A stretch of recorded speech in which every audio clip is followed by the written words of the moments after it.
하고 간절하게 불보살님께 발언을 세우면서 그 부처님의 가피와 그 부처님의 그 힘과 은혜로서 이 한 단계 한 단계 그 고비와 그 벽들을 넘어서게 되는 겁니다.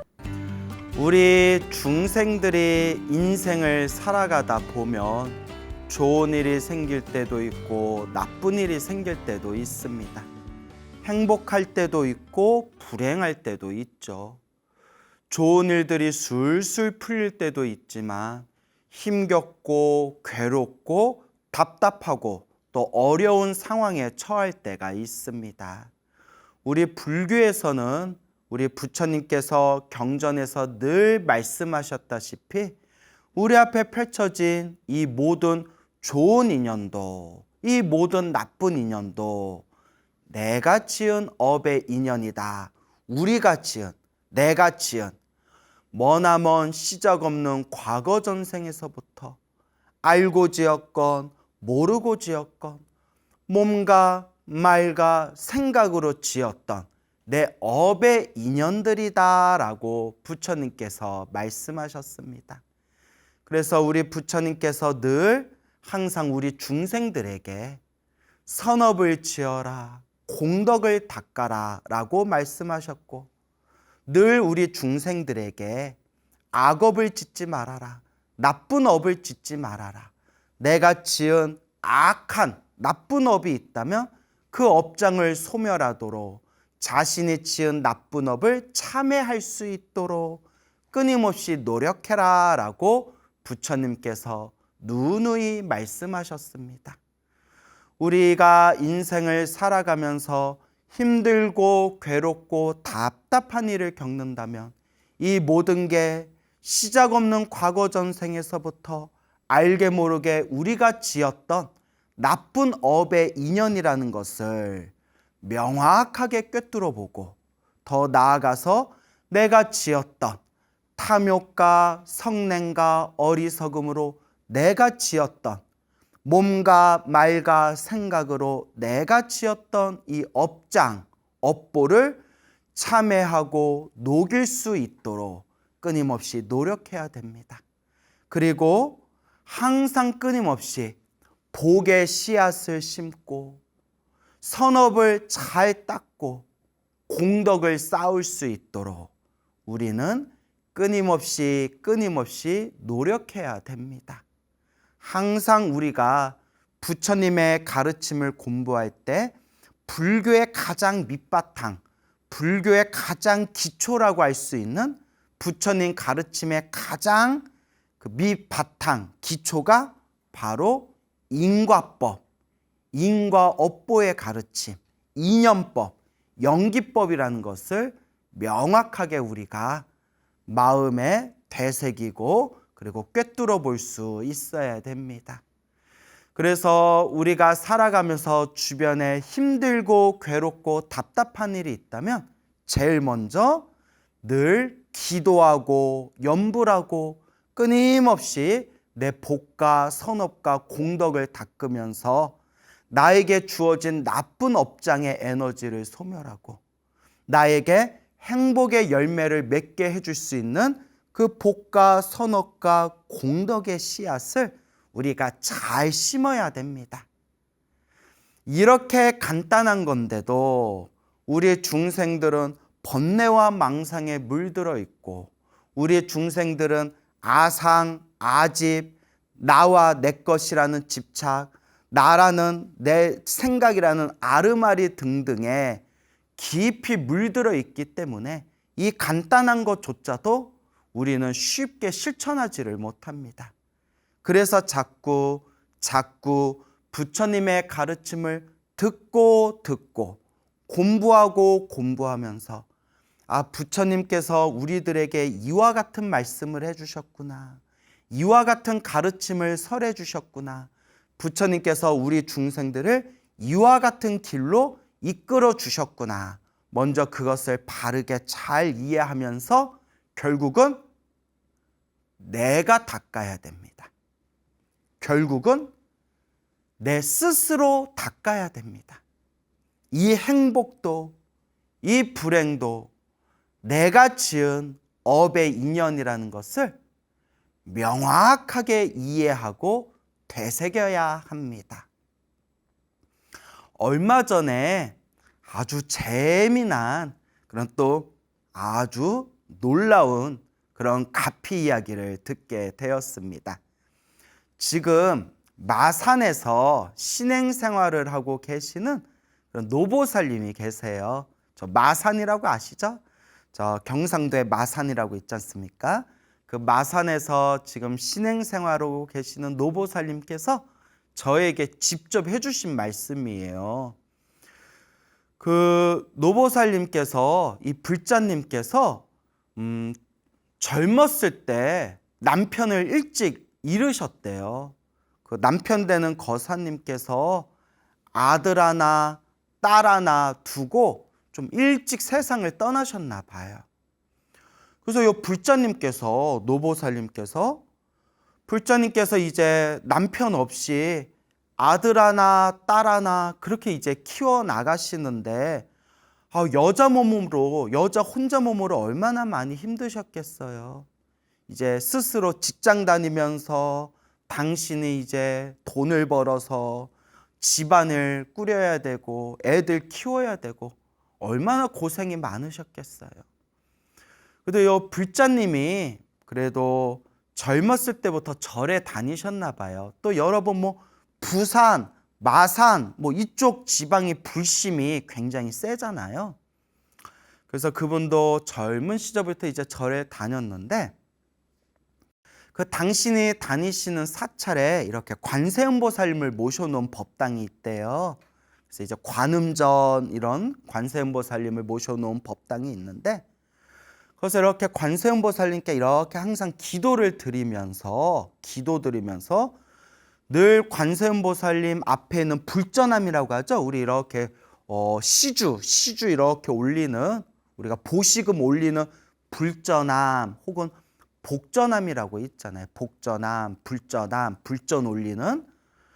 그렇게 이제 법당에 가면 또 법당마다 또 부처님이 한 분만 계시는 게 아니잖아요. 법당도 여러 개가 있고 법당마다 이렇게 불전함을 모셔놓고 있잖아요. 그래서 이 불자님이 이제 관세음보살님께 매일매일 기도하러 법당을 다니면서 이렇게 불전을 올리는데, 그 당신도 형편이 어려워가지고 불전을 많이 올리지는 못했대요. 이렇게 형편껏 불전을 매일매일 기도 갈 때마다 올리셨는데, 자꾸 마음에서 망상이 일어나더래요. 망상이. 어떤 망상이 일어나느냐. 자꾸 그 부처님, 불보살님 앞에 불전하는데다가 이렇게 불전 올릴 때마다 아깝다라는 생각이 자꾸 들더래요. 그럴 수 있죠. 예, 그럴 수 있죠. 아깝다.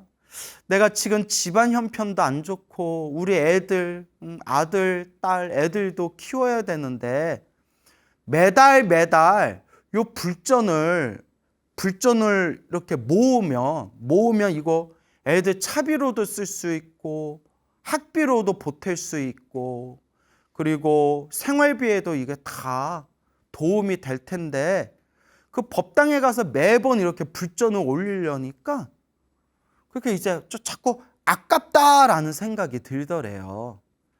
근데 여러분, 이제 사실 우리 불교에서는 법당에, 신도분들이 법당에 들어오실 때 편안하게 자유롭게 들어오시잖아요. 뭐 등산 가다가도 들어오시고, 뭐 이렇게 어디 소풍 가가지고 근처에 있는 절에 성지순례 가서도 이렇게 법당에 들어와서 부처님께 인사드리잖아요.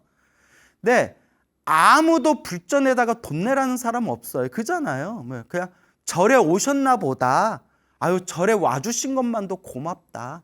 그러다가 자기가 마음 나면, 형편이 되면 쌀도 올리고 뭐 초도 올리고, 아니면 이렇게 지갑에서 불전을 꺼내가지고 이렇게 불전함에다 공양도 올리고. 여러분들 뭐 절에 다니신 분들 다 아시겠지만 법당에 들어가서 불전에다가 공양금 안 올렸다고 뭐 아무도 뭐라는 사람 없잖아요. 뭐 광우스님이 이렇게 CCTV로, 법당에서 CCTV로 이렇게 보고 있다가 법당에 들어왔는데 그 불전 안 올리고 그냥 나간다고 막 광우스님이 후다닥 막 뛰어가가지고 왜 불전에 공양 안 올리세요? 뭐 이러지 않잖아요. 그렇잖아요, 여러분. 절에서는 이제 그런 게 없는데, 근데 이제 그 노보살님은 그 불자님께서는 이제 당연히 절에 와서 부처님께 기도 올리니까 갈 때마다 이렇게 불전에다가 공양을 올리는 거고, 그렇게 이제 아마 습관이 들이셨나 봐요. 근데 불전을 올리면서도 그 집안 형편이 많이 어려워서 그랬겠죠. 다 우리가 충분히 이해할 수 있는 일이잖아요. 아깝다라는 생각이 좀 자꾸 드셨대요. 참 솔직하시죠, 보살님이, 불자님이. 솔직하게 저한테 얘기를 하시더라고요. 그런데 어느 날도 이렇게 또 법당에 기도하러 갔는데 간절하게 이렇게 기도를 하면서 또 그 기도하면서 이렇게 불전함에다가 또 불전을 올렸는데 또 좀 아깝다라는 생각이 또 이렇게 드셨나 봐요. 그런 망상이. 아깝다라는 생각이 들면서 이렇게 기도하고 있는데 그분 말씀이 눈앞에 환한 아주 생생한 환상이 펼쳐지더래요. 환상이. 눈앞에서 영화같이 꿈이 아니라 정말 생생한 그 영화 같은 모습이 눈앞에 쫙 펼쳐지는데 어떤 환상이 펼쳐지더냐 하면 여러분 심청이 아시죠? 심청이. 심청전에 보면 심청이가 눈이 먼 신봉사를 위해서 공양미 300석에 몸을 팔아가지고 인당수에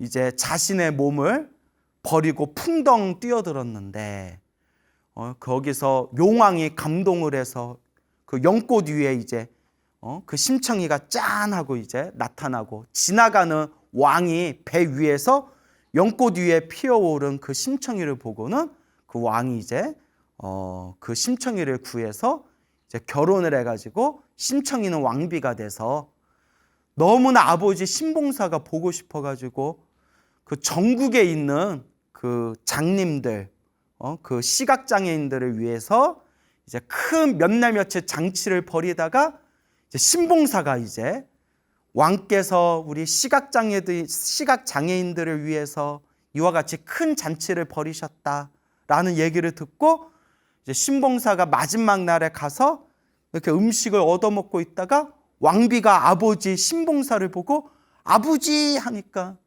신봉사가 청아 하면서 눈을 번쩍 떴다라는 심청정의 그 아름다운 이야기가 있지 않습니까? 다 아시죠? 어렸을 때 다 보셨잖아요. 그 모습이 생생하게 눈앞에 펼쳐지더래요. 심청이가 아버지를 위해서 공양미 300석에 3천석이었나? 300미였나? 잘 기억이 안 나네요. 공양미 300석에 이제 자신의 몸을 팔아가지고 그 인당수의 몸을 풍덩하고 인당수의 몸을 던지는 그 장면이 불자님 눈앞에서 생생하게 영화처럼 쫙 펼쳐지더래요. 심청이 이야기가. 그리고 눈앞에 환상이 싹 사라졌는데 이 불자님도 처음 겪은 일이었대요. 처음. 이게 무슨 뜻인가? 이게 무슨 도리인가? 이게 뭔가? 이 먹고, 이게 먹고, 이 먹고. 이게 무슨 뜻인가 하다가 딱 가슴에 와닿는 느낌이 딱 하고 머리를 딱 스치더래요.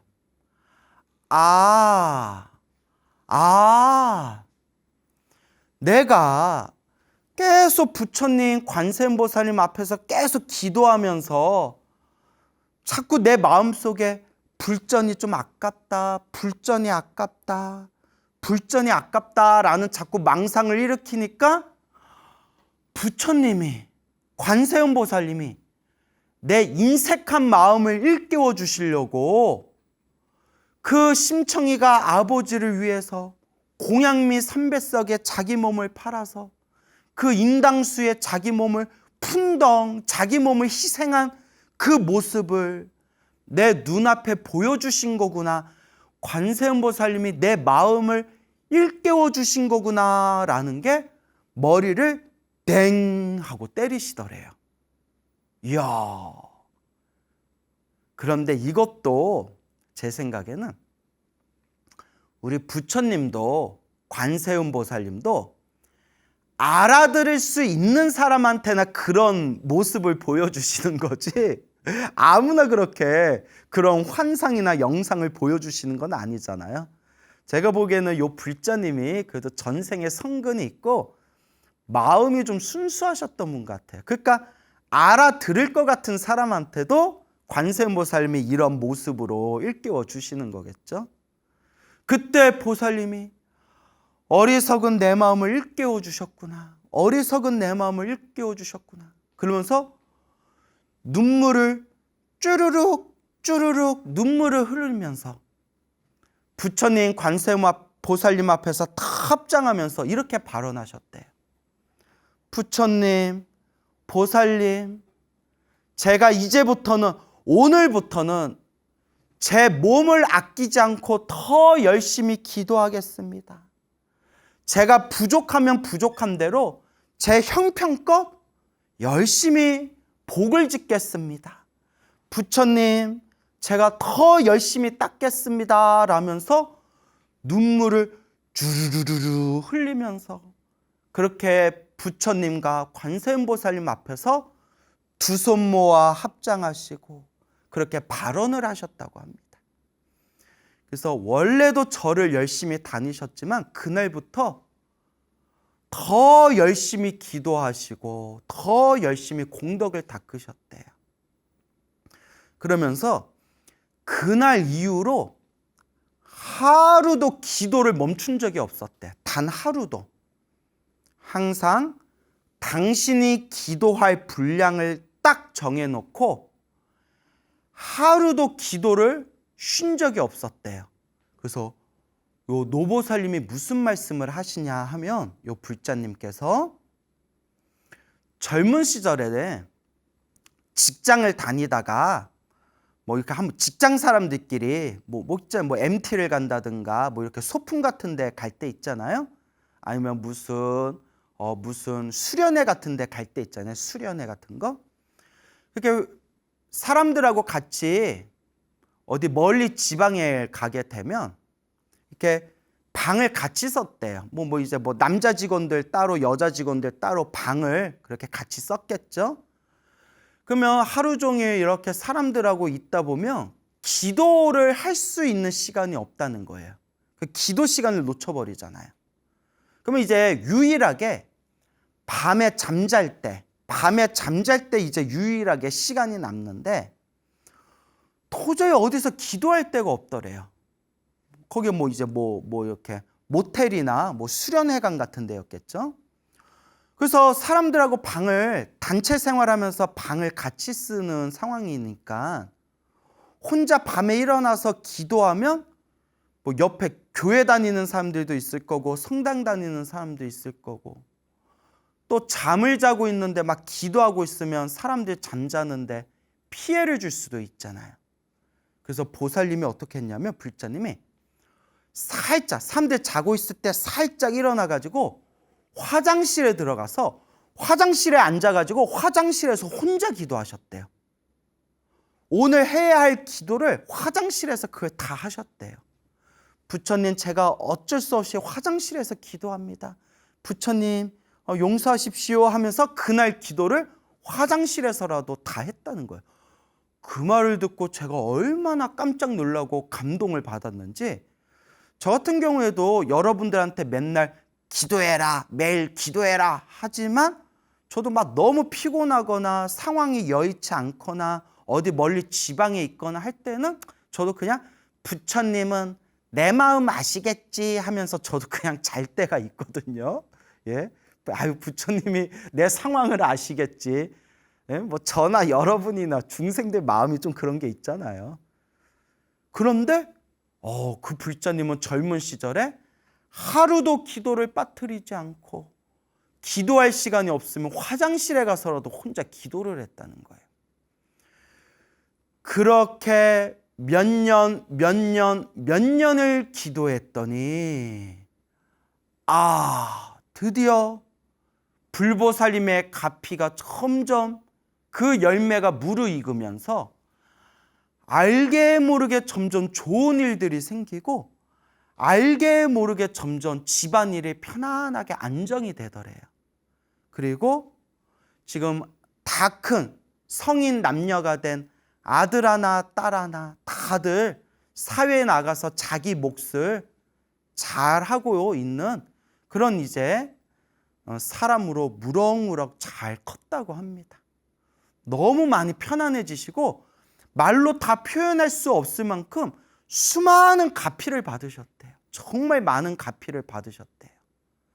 그래서 아드님하고 며느리 분하고 가족분들하고 같이 오셨는데 이 아드님이 아주 그냥 듬직하고 우직하게 생기신 아주 훈남이시더라고요. 아드님이 아주 남자같이 생긴, 뭐 남자니까 남자같이 생겼겠죠.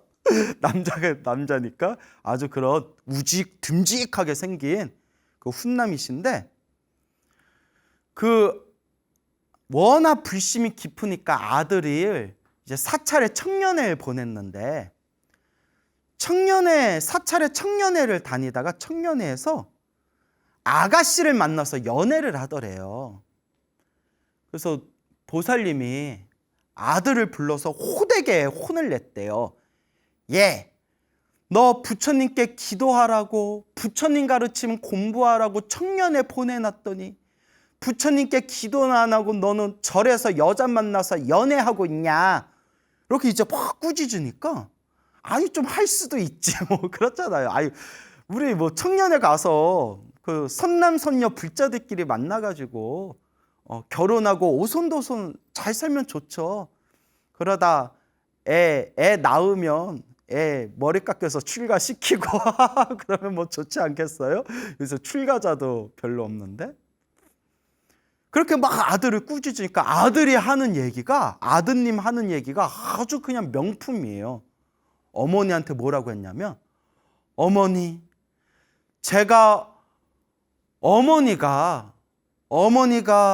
저 어렸을 때 항상 기도하시고 항상 부처님께 관세음보살님께 늘 가족들을 위해서 기도하는 그 모습을 보고 어머니 제 마음의 이상형이 불심이 깊고 기도 열심히 하는 여자가 제 이상형이었습니다.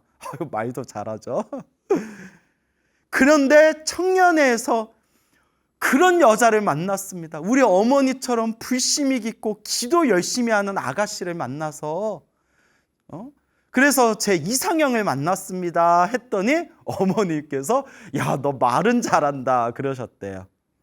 그리고 그 청년회에서 만난 불심이 깊고 기도 열심히 하는 그 아가씨가 지금 며느리가 된 거예요.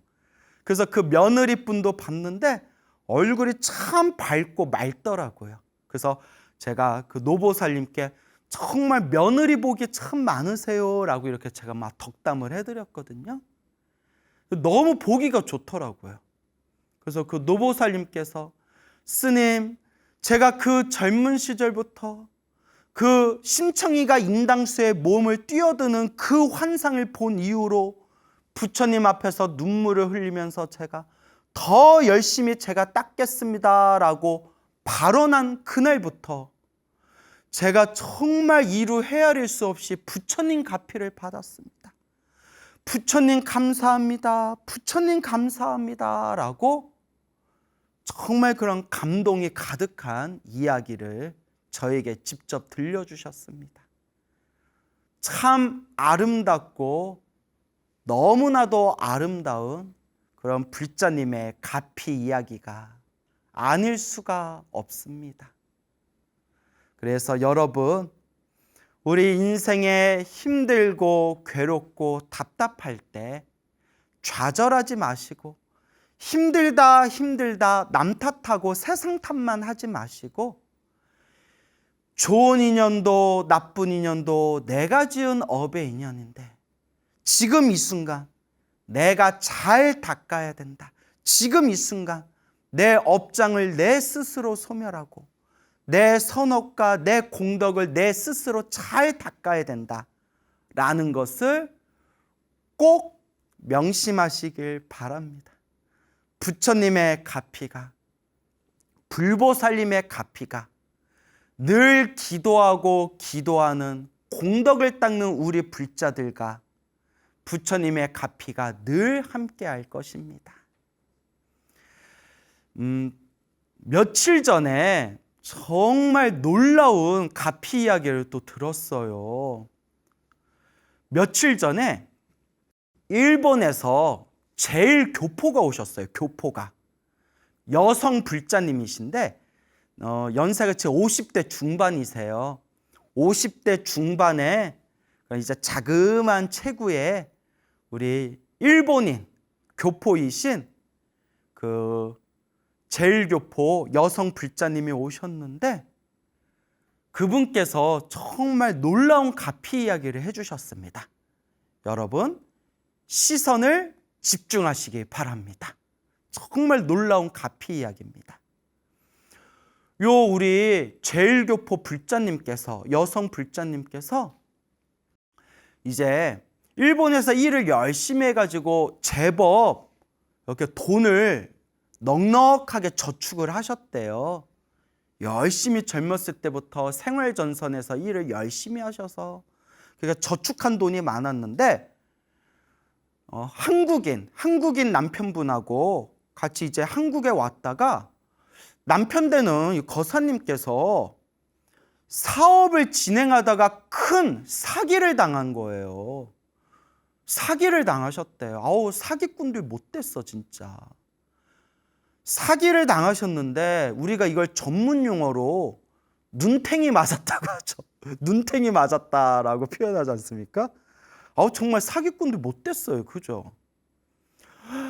사기를 크게 당해가지고 저축한 돈은 다 날리고 심지어 5억이 넘는 돈을 빚을 졌대요. 5억. 아우, 우리 같은 일반 서민들은 평생 돈을 모아도 5억 만들기가 힘들잖아요. 생활비로 돈 쓰면서 이렇게 그 저축을 해도 직장인들이 정말 노후에 5억을 저축하기가 힘들다 뭐 이런 얘기들이 있잖아요. 우리 서민들은 빚을 5억이나 진 거예요.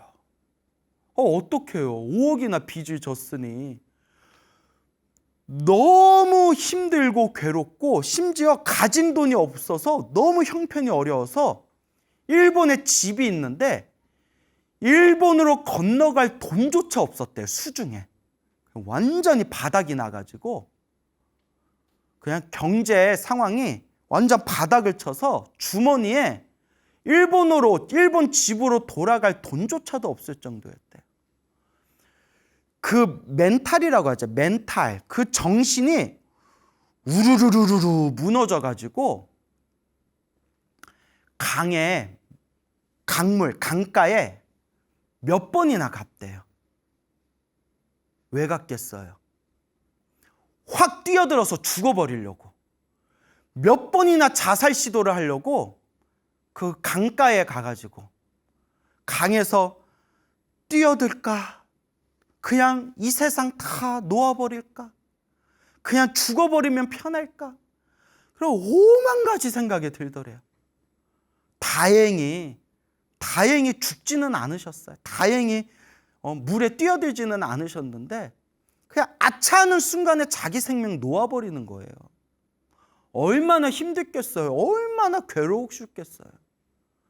몇 번이나 자살 시도를 할 만큼 힘들고 괴로운 상황이었는데 빚이 5억이 있는 상황이었고 그동안 모아둔 돈은 다 그냥 허공으로 사라져버렸고 어찌 일본으로 돌아왔대요. 일본 집으로 돌아와서 어떻게 이제 빚도 갚고 목구멍이 포도청이라고 먹고는 살아야 되잖아요. 온갖 잡일을 다 하기 시작하셨대요. 온갖 잡일을 하면서 그렇게 이제 다시 직장 생활을 하시게 되었는데 너무 괴로운 거예요. 그러다 이제 전 세계에 이제 우리 인터넷 동영상이 널리 퍼져 있잖아요. 그 너튜브라고 아시죠? 너튜브 다 뭔지 아시죠? 너튜브에서 우연히 광우 스님의 소나무를 딱 보게 됐대요.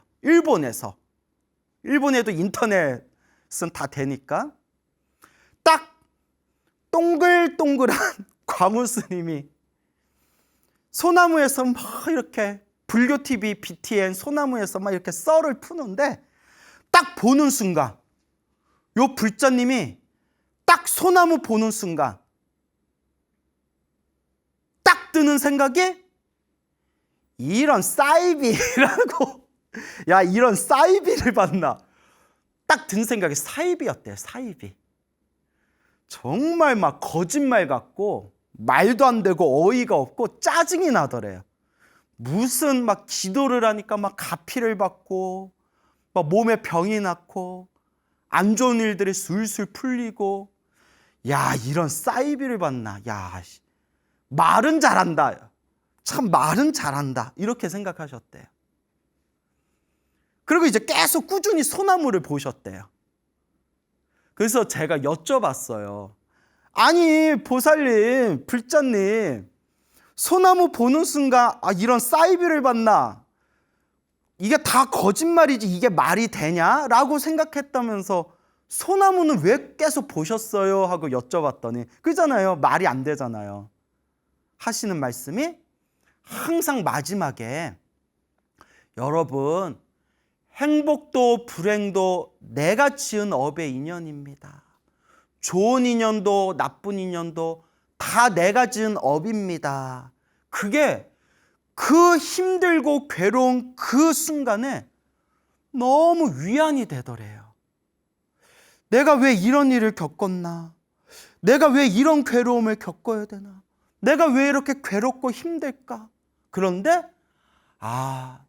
내가 과거 전생에 지었던 빚을 지금 갚은 거구나. 빚을 갖고 있는 거구나.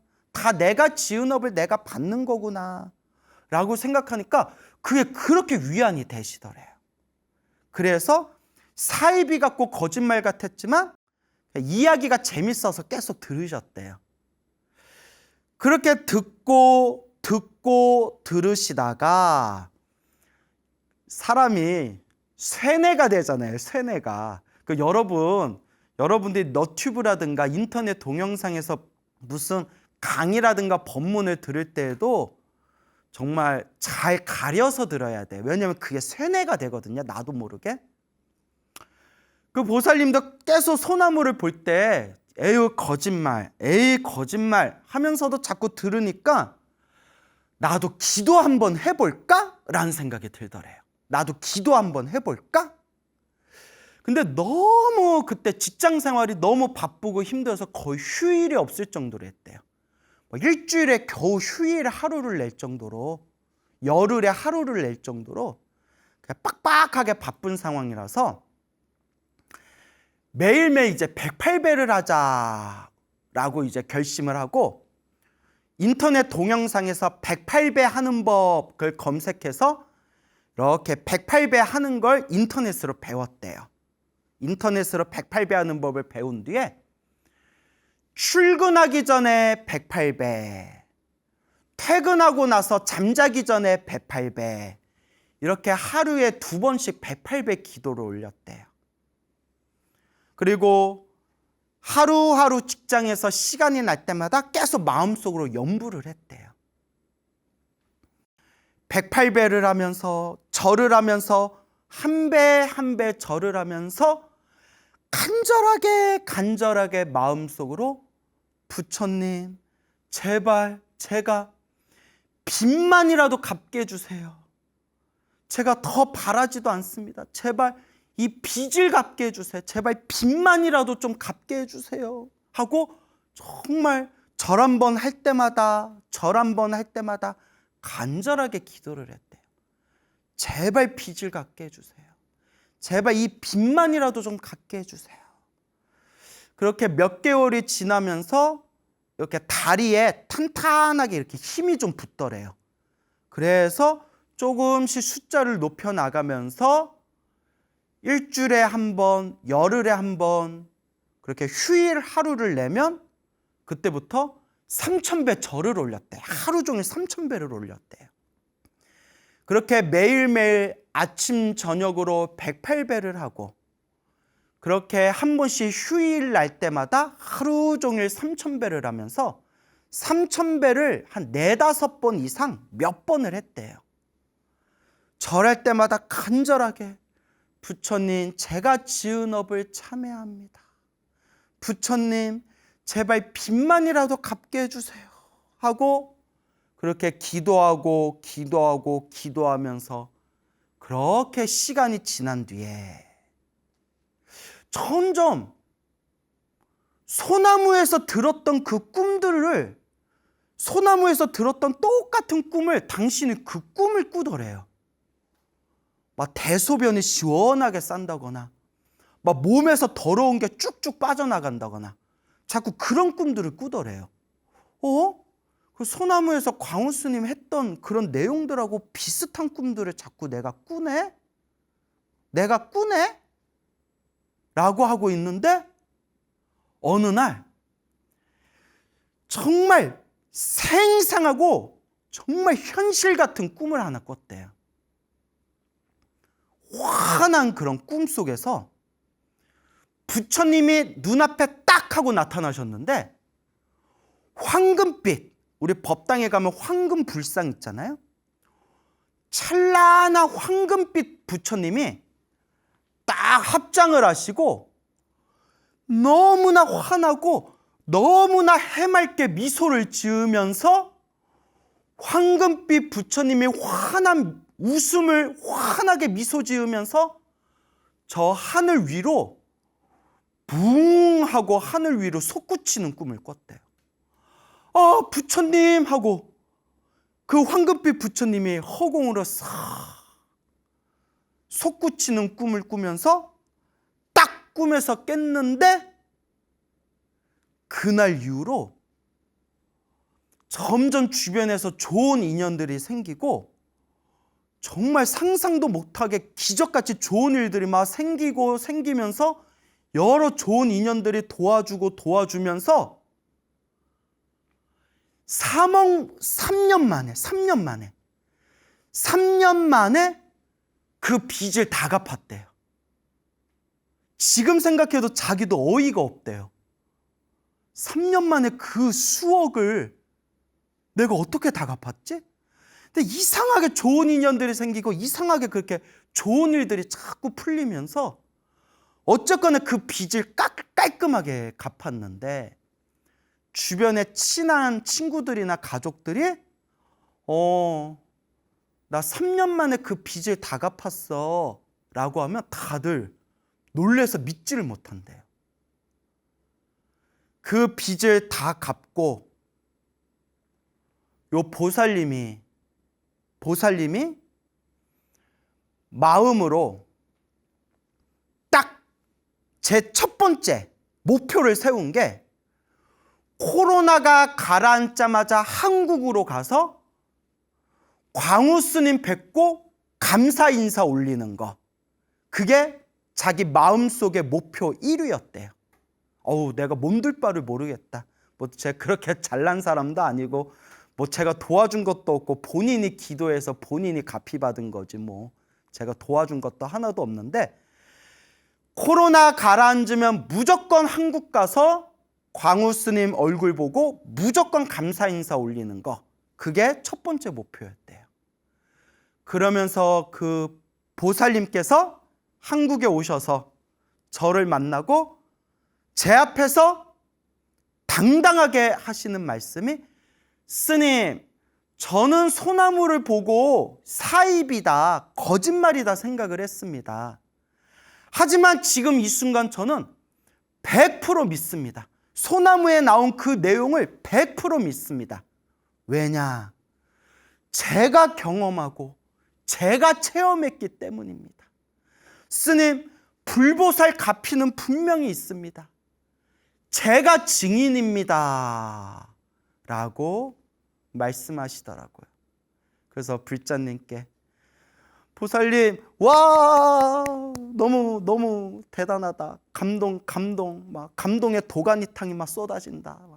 제가 이 이야기 소나무에서 해도 되겠습니까? 아, 얼마든지 하십시오. 얼마든지 하십시오. 제가 증인입니다.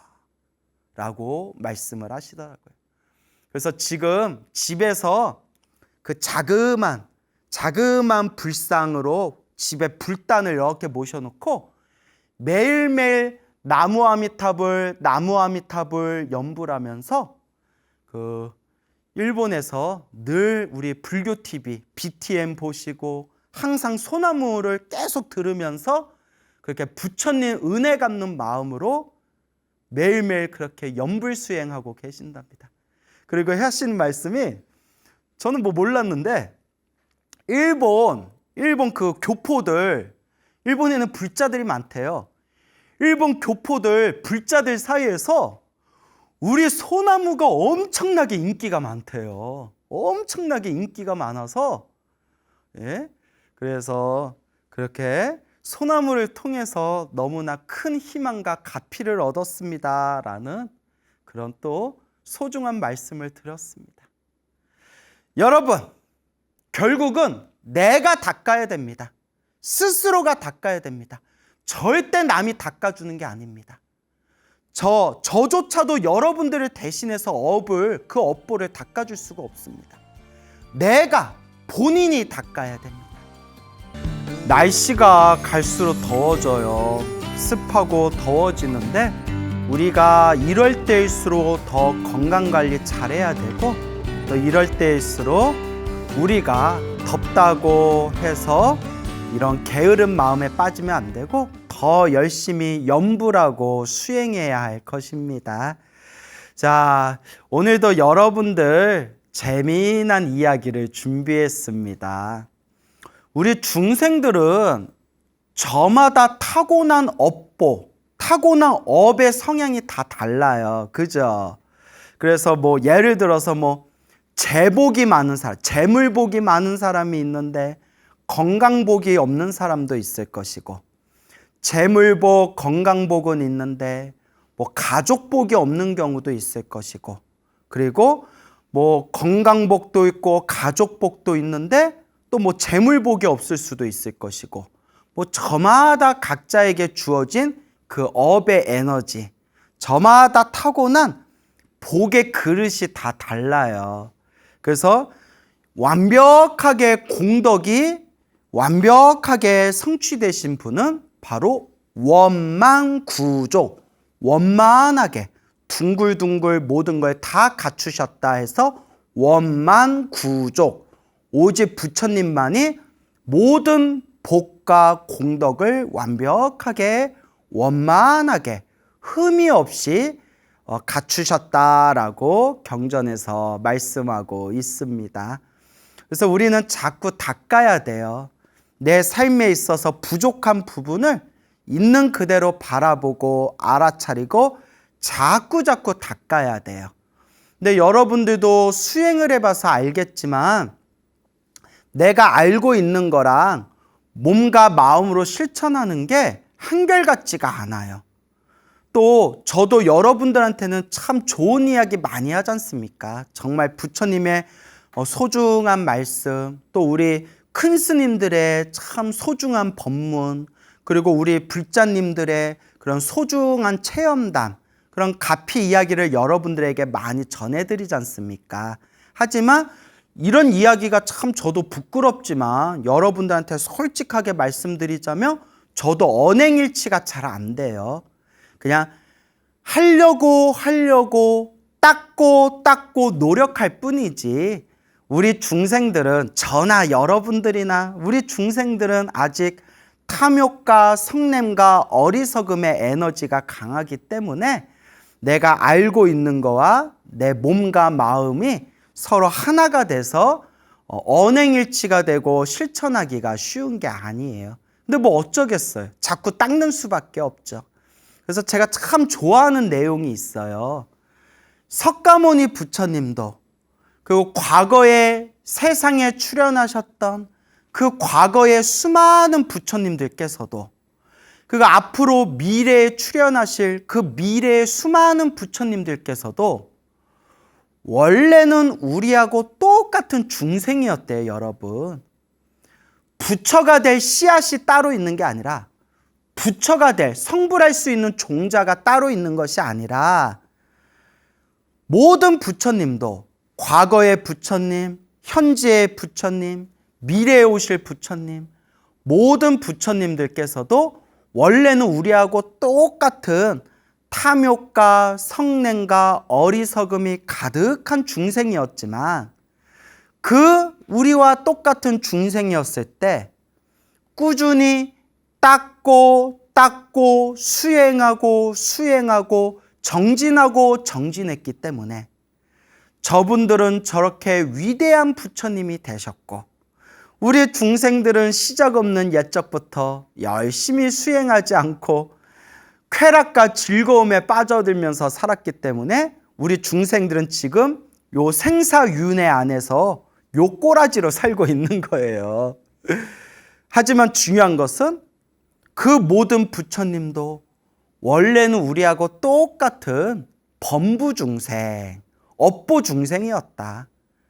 그 말은 우리도 지금 탐욕과 성냄과 어리석음이 가득한 지금 우리 중생도 모든 중생 다 함께 성불하게 했습니다.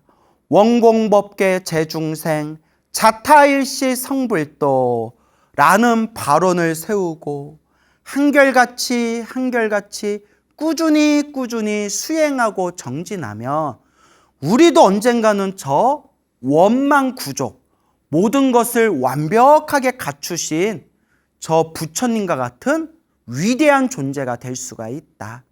바로 이게 불법에서 이야기하고 있는 부처님의 법과 인연 맺은 중생은 미래 세상에 성불하게 될 것이다. 성불을 증명하고 있는 묘법연화경, 법화경전의 핵심이 되기도 하는 겁니다. 그러니까 자꾸 내가 못났다, 아우 내가 어떻게 감히 성불할 수 있겠냐, 요런 그런 하열한 마음, 내가 못났다라는 그런 스스로를 낮추는 그런 마음에서 벗어나서 우리도 꾸준히 노력하면 저렇게 위대한 부처님이 우리도 될 수 있다라는 마음으로 닦아가야 됩니다.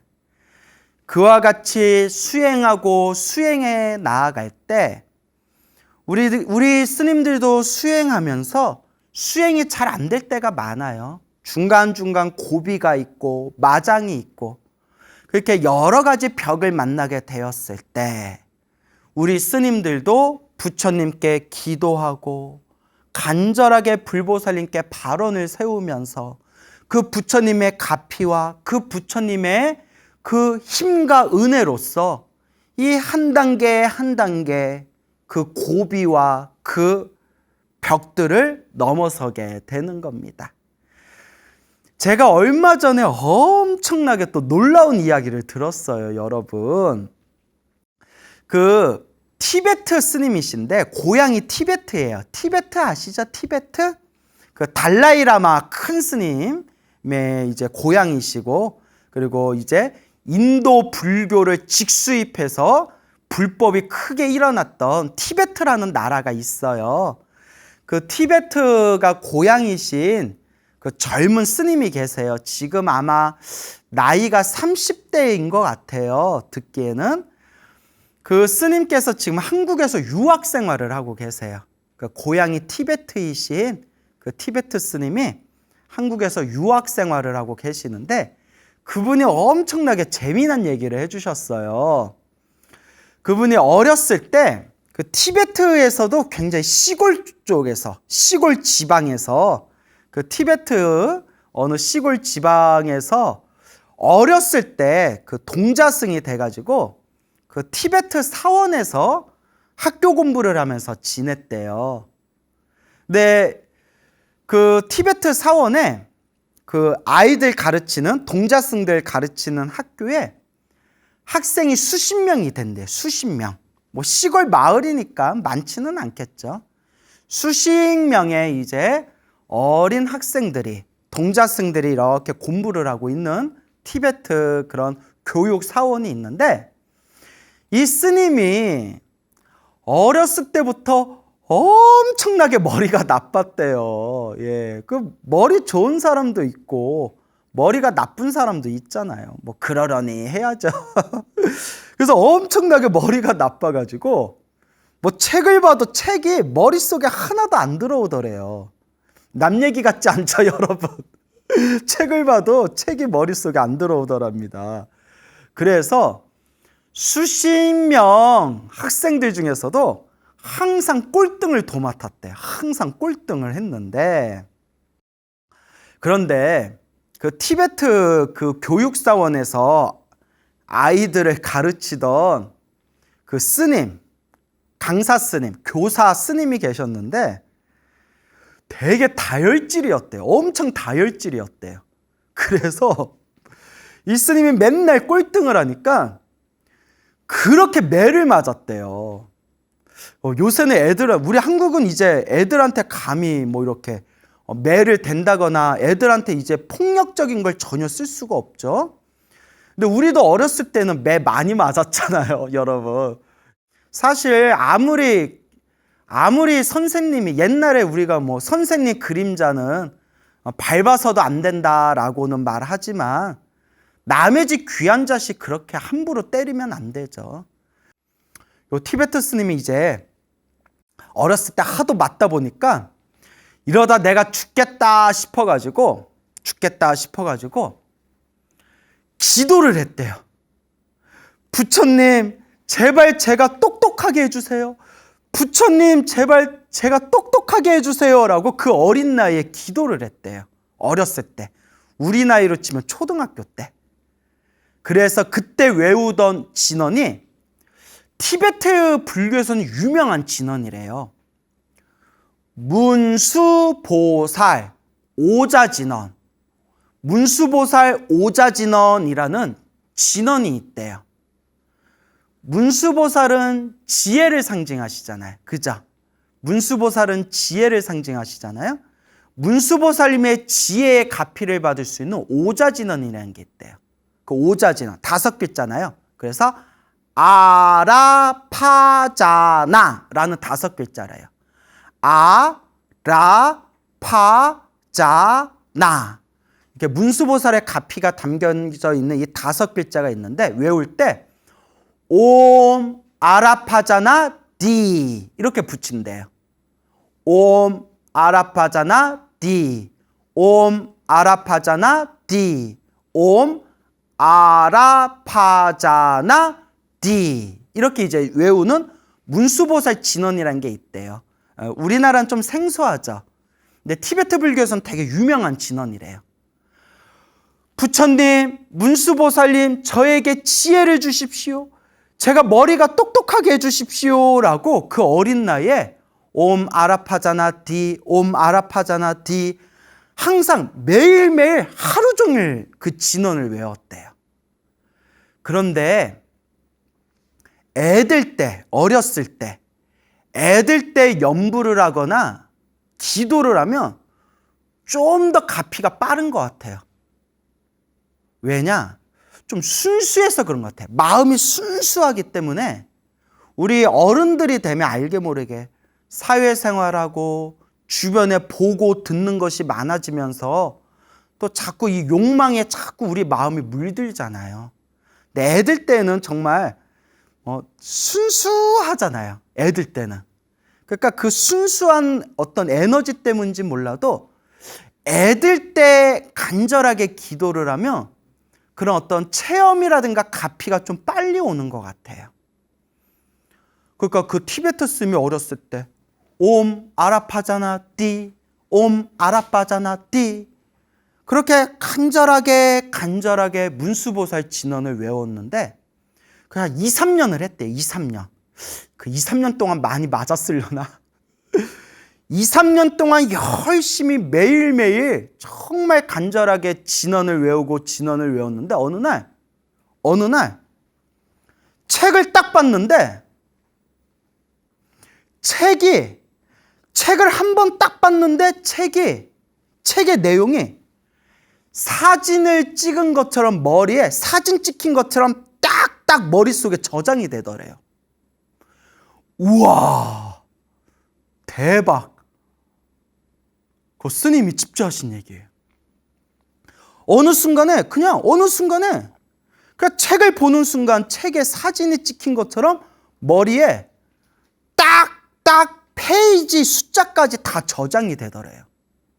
한 번만 책을 봤는데 책 한 권이 사진 찍히듯이 저장이 되더랍니다.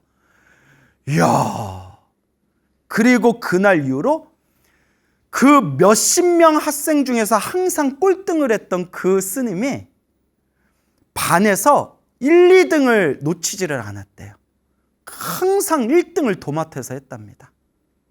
그날 이후로 안 맞았겠죠. 아이고 다행이다. 그러니까 좀 맞아야 공부하나 봐요. 야, 그 얘기 듣는데 너무 신기하다. 제가 다 신기하더라고요. 그러니까 그런 부처님 가피 이야기를 저도 물론 많이 듣고 저 나름대로 체험을 한 것도 있지만 그렇게 문수보살 기도를 해가지고 머리가 정말 자기 머리가 나빠서 아무리 책을 봐도 기억이 안 났는데 책을 한 번만 봐도 사진 찍히듯이 머리에 저장됐다라는 얘기를 들으니까 또 뭐 신기하더라고요. 야, 정말 이런 부처님 가피의 세계가 정말 있는 거구나. 이게 다 뭐 몇백 년 전 옛날 얘기가 아니라 지금 이 순간 펼쳐지고 있는 현재 진행형이구나. 그래서 저도 나도 오늘부터 문수보살 진언이나 할까? 라고 하다가 저는 이제 항상 나무아미타불 이제 극락세계 연불 수행을 하고 있어서 저는 뭐 항상 나무아미타불 연불을 항상 마음으로 챙기고 있는데 어쨌거나 신기하더라고요. 그래서 어렸을 때 체험한 거니까 지금은 어떠냐라고 물어보니까 그때보다는 좀 기도발이 약해졌지만 그때보다는 좀 기억력이 떨어졌지만 지금도 어디 가면 기억력 좋다는 말을 많이 듣는데요. 그래서 한국말을 빨리 배우셨나 봐요. 거의 한국어를 거의 우리 한국인 원어민 수준으로 하시는데 그래서 기억력이 너무 좋으셔서 아마 한국어도 쉽게 배우지 않으셨을까 싶기도 해요. 그러니까 이런 얘기 들으면 막 여러분들 막 욕심 생기죠. 야, 그거 문수보살 그 진언 가피 받아서 사법고시 보면 뭐 바로 사법고시예요. 저기 합격하겠네 막 이런 생각들이 드실 수 있겠죠. 근데 기도가 필요한 게 꾸준히 해야 돼요. 순수한 마음으로 꾸준하게 해야 된다. 그래서 예전에 제가 달라이라마, 티베트 불교 달라이라마 큰 스님의 그렇게 법문집을 봤을 때 그 법문 중에 강의 중에 뭐 이런저런 얘기하시다가 이렇게 공부하다가 자꾸 장애가 생기면 그 문수보살 오자진언을 외우십시오. 그러면 정말 큰 그런 총명, 지혜 총명을 얻게 될 겁니다. 뭐 옛날부터 우리 티베트 불교 학인 스님들이 공부하다가 그렇게 벽에 부딪히면 이 문수보살 진언을 외워서 그렇게 큰 효험을 보신 분들이 많습니다. 공부하면서 공부가 잘 안 되고 자꾸 벽에 부딪히면 문수보살 진언을 외우십시오. 뭐 이런 그 달라이라마 큰 스님 법문을 이렇게 본 적이 있을 때는 좀 긴가민가 진짜? 막 이랬거든요. 근데 그걸 체험하신 그 티베트 스님을 이야기를 이제 직접 들으니까 이야, 그래, 불보살 가피는 분명히 존재한다. 우리가 믿음을 가지고 간절하게 정성스럽게 안 해서 그렇지 부처님 가피는 이와 같이 현재 진행형이구나라는 걸 이제 느끼게 되었습니다. 그래서 우리가 항상 이 불자로서 한 걸음 한 걸음 나아갈 때 항상 이 부처님의 가피와 은혜와 공덕을 마음에 되새기면서 늘 염불하고 기도하는 그런 불제자가 되시기를 바랍니다. 늘 여러분들과 부처님 가피가 함께 하실 겁니다.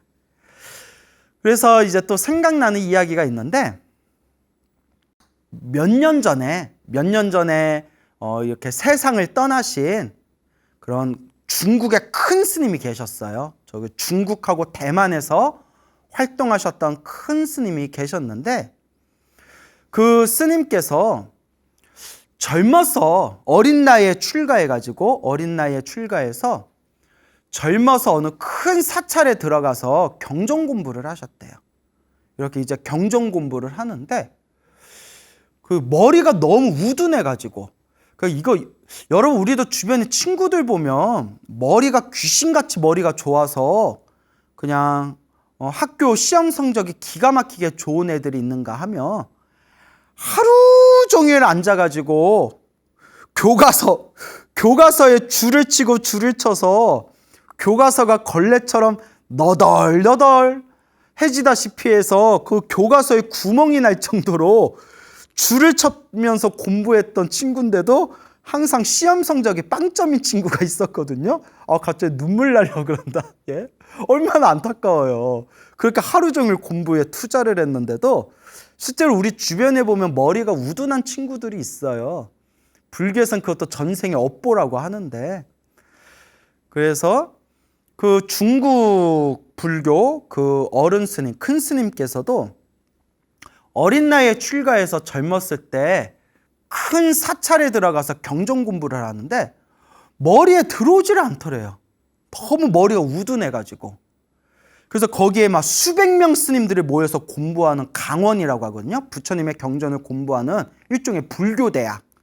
그 강원에서 수백 명 스님들하고 공부하는데 막 진도를 못 따라가는 거예요. 너무 머리가 우둔해서 막 진도를 못 따라가니까 그 수업을 하시는 강사 스님이 부르시더니 강사 스님이 이보게 이렇게 수업 진도를 못 따라온다면 여기 있을 수가 없다. 차라리 다른 절에 가야 된다. 다른 절에 가. 여기는 공부하고 수업하고 경전 공부하는 데인데 같이 이렇게 공부하면서 수업을 따라올 수 없으니 여기와 인연이 아닐 수가 있다. 그러니까 다른 사찰에 갈 수밖에 없다. 강원에서 짐을 빼야 된다. 뭐 이렇게 얘기를 하더래요, 강사 스님이. 그러니까 막 눈물이 나는 거예요. 얼마나 서럽겠어요, 여러분. 막 눈물이 나면서 나는 왜 이렇게 머리가 나쁠까? 나는 왜 이렇게 머리가 나쁠까? 그래도 이제 절에서 공부하면서 어디서 얻어들은 내용들은 많을 거 아니에요?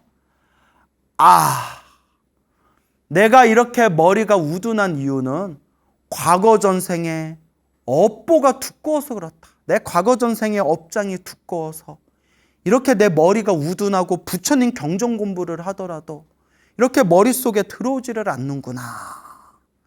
그래서 여러분 그 지장경이라고 있죠. 지장경에 봐도 그런 내용이 나오거든요.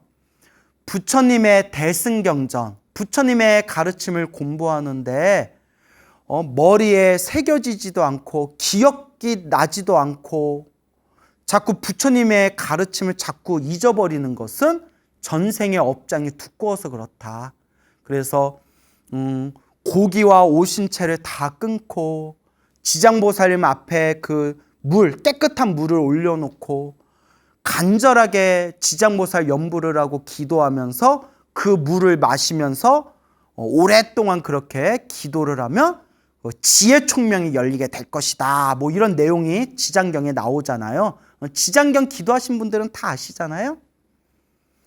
그러니까 이 스님이 내 전생의 업이 참 두껍다 해서 이대로 물러설 수는 없다. 업장 소멸을 해야 되겠다. 그래서 그분은 어떤 기도를 하셨냐면 연비 기도를 하셨대요. 연비라고 알죠? 연비. 우리 수계식 때 팔에다가 이렇게 향 지지잖아요. 연비.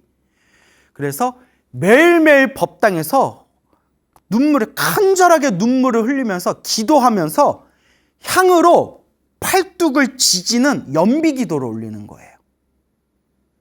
그래서 지졌던데 또 지지고 그냥 팔을 계속 향으로 기도 한 번 할 때마다 향으로 팔을 한 번씩 지지는 거예요. 그래서 그렇게 향으로 팔을 지지면서 기도하고 연부를 할 때마다 내 업장이 소멸된다라는 그런 연비에 대한 그런 어떤 참의 기도법이 있는데, 근데 여러분 끝까지 들으세요. 절대 함부로 하시면 안 됩니다, 여러분. 또 제가 이런 얘기하면 나도 오늘부터 해볼까? 라고 할까봐 말씀드리는데, 일단 아파요, 여러분. 일단 불향을 막 팔에다, 생살에다 지지니까 일단 아프고, 문제는 함부로 하면 여기 막 흉터가 심하게 나요. 그냥 한 번 정도 탁 찍는 건 괜찮은데, 그걸 막 몇 날 며칠 동안 지지다 보면 생살이 막 화상 자국 같은 게 남을 수도 있고, 괜히 이런 여름날 습한데 함부로 막 생살을 불로 지지다가 막 염증이 생겨가지고 그게 큰 병이 될 수도 있어요. 그러니까 여러분, 이거는 옛날 어른 스님들도 함부로 하지 말라고 했어요. 알겠죠?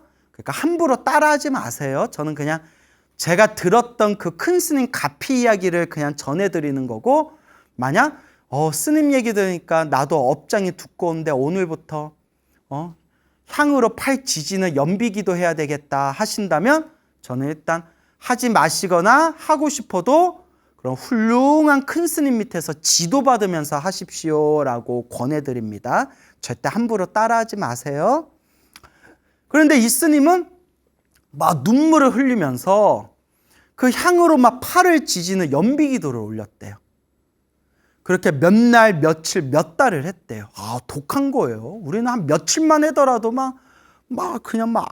그리고 저는 여러분들 눈치채셨겠지만, 저는 아픈 거 싫어요. 저는 아픈 거 별로 안 좋아해요. 저는 춥고 배고프고 아픈 거 별로 안 좋아하는 사람이거든요. 그래서 근데 이런 얘기해도 될지 모르겠는데, 제 속가 아버지가 스님이세요. 몇 번 제가 방송에서 얘기했던 것 같은데, 저희 속가 아버지가 스님이신데 좀 젊은 시절을 좀 파란만장하게 살으셔가지고 이제 스님이 되신 뒤에 신묘장구 다라니 기도를 많이 하셨는데, 당신이 젊은 시절 살아오면서 너무 당신의 업장이 두껍다라는 생각이 드시더래요. 그래서 100일 동안 젊었을 적에 저의 속가 아버지 스님께서 100일 동안 팔에다가 향을 하나, 둘, 셋, 9번, 향을 9번인가? 6번인가? 향을 9번 지지는 연비기도를 100일 동안 하셨어요.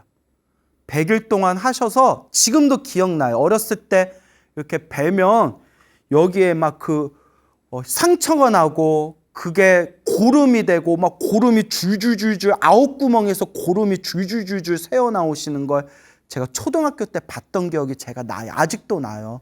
그때는 왜 저렇게 하셔야 되지? 제가 이해가 안 됐거든요.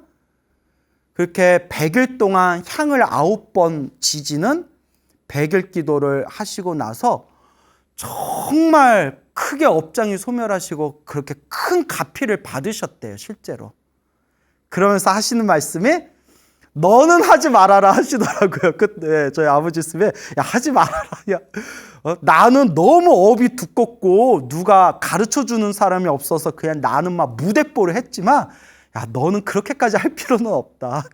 그냥 기도 열심히 해라. 그런 말씀을 하시더라고요. 갑자기 생각났어요. 그래서 그 중국의 큰 스님도 그 몇 달 동안 그렇게 향을 팔에 지지면서 염불하면서 업장 소멸하는 연비 기도를 했는데, 어느 날 기도를 마쳤는데 눈앞에 머리가 갑자기 맑고 깨끗한 그런 체험을 하면서 지혜 총명이 열린 거예요. 지혜 총명이 뻥 열린 거예요. 업장이 소멸하고 가피를 받은 거죠. 그리고 책을 보면, 경전을 보면 옛날에는 아무리 봐도 막 외워지지도 않고 무슨 말인지도 몰랐는데 한 번만 보면 경전의 내용이 머릿속에 되새겨지면서 그게 무슨 뜻인지 다 이해가 되더래요. 심지어 아직 배운 적이 없는 내용까지 입에서 술술 나와가지고 스님들을 가르치던 강사 스님이 놀래서 입을 떡 하고 벌릴 정도로 그렇게 지혜 총명이 열리신 그런 중국 불교의 큰 스님이 계십니다. 그 내용을 보고 저도 참 부처님 가피가 묘하구나. 또 이런 생각이 들었습니다. 하지만 여러분, 팔에다 향지지는 연비 기도는 절대 함부로 하시면 안 됩니다. 다만 이와 같이 좀 내 몸을 아끼지 않고 정말 간절하게, 정말 내가 내 업장을 소멸하고 내 업보를 소멸하자면 얼렁뚱땅 기도하는 게 아니라 정말 간절하게 정말 하루 종일 항상 부처님을 향해서 기도한다는 마음으로 간절하게 꾸준히 닦아야 된다. 그래서 옛날부터 큰 스님들이 하시던 말씀이, 신도들이 찾아와서 신도들이 막 울면서 스님, 제가 이렇게 기도를 열심히 했는데도 왜 이렇게 자꾸 힘들고 괴로울까요? 왜 이렇게 힘들고 괴로울까요? 그럴 때마다 큰 스님들이 하시던 말씀이, 눈에서 피눈물 몇 바가지는 쏟아야 된다. 지금까지 우리가 살아오면서 얼마나 머나먼 과거 정생부터 지금까지 얼마나 많은 사람들에게 우리가 상처를 주고 피해를 주지 않았겠냐. 그러니 내 눈에서 피눈물 몇 바가지 쏟을 마음으로 기도하고 선업을 짓고 공덕을 쌓아야 된다 라는 말씀을 하셨습니다. 내 업장을 소멸한다는 게 그렇게 쉬운 일이 아니에요, 여러분. 꾸준하게 부처님 법을 믿고 닦아 나가야 됩니다.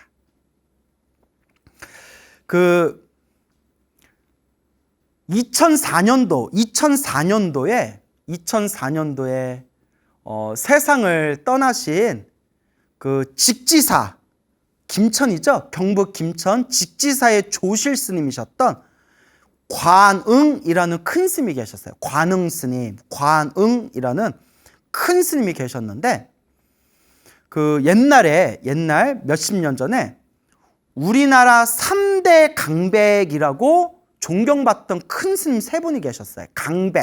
강백은 그 경전을 가르쳐 주시는 스님들을 우리가 그 강사 스님이라고 하잖아요. 그 강사 중에서도 가장 덕이 높으신 분의 강백이라고 해요. 강백. 그러니까 강사 스님을 높여 부를 때 강백이라고 하거든요. 그래서 3대 강백 스님 하면 한글 대장경을 만드신 운어 큰 스님, 운어 스님. 그리고 또 대천재 스님이라고 불리셨던 탄어 스님, 유불도 3교에 능통하셨던 탄어 스님.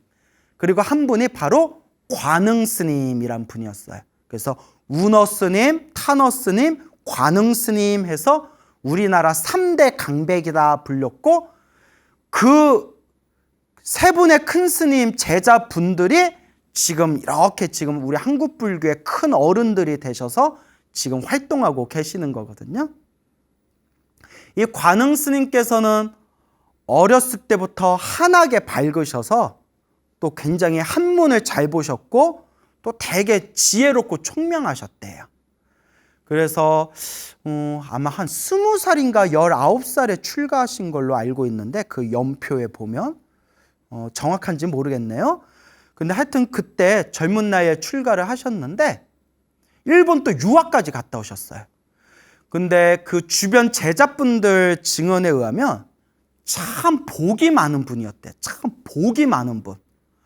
그래서 큰 스님들 중에서도 막 힘들고 괴롭고 막 산전수전 겪으면서 살아오신 큰 스님들도 계시는데, 요 관응 스님께서는 정말 복이 많으셔가지고 그냥 이렇게 꽃길만 걸으셨던 분이다라고 평가하신 분도 있더라고요. 그냥 스트레스 안 받으시고 이렇게 그냥 술술 꽃길만 걸으셨던 스님이다. 그 정도로 복이 많으셨는데, 그래서 그런지 그렇게 성품이 온화하셔서 관응스님하고 같이 있으면 봄바람이 살랑살랑 부는 것처럼 그렇게 친절하고 자비로우셨대요. 참 친절한 분이셨대요. 봄바람이 살랑살랑 부는 것처럼 이렇게 자유롭고 친절하셨다라고 그렇게 기억하시더라고요, 제자분이. 근데 이 큰 스님께서 굉장히 지식도 아주 깊으시고 공부도 아주 많이 하신 분인데, 법을 펼치려고 이렇게 법회를 열고 법문을 하는데 이상하게 신도들이 모이지를 않더래요. 신도들이 이렇게 모이질 않더래요. 여러분 좀 이렇게 사람들이 많이 모여야 이렇게 좀 법문도 하고 법회도 열고 부처님 법도 전하잖아요. 그래서 관음스님이 고민하시다가 그렇게 기도를 하셨대요.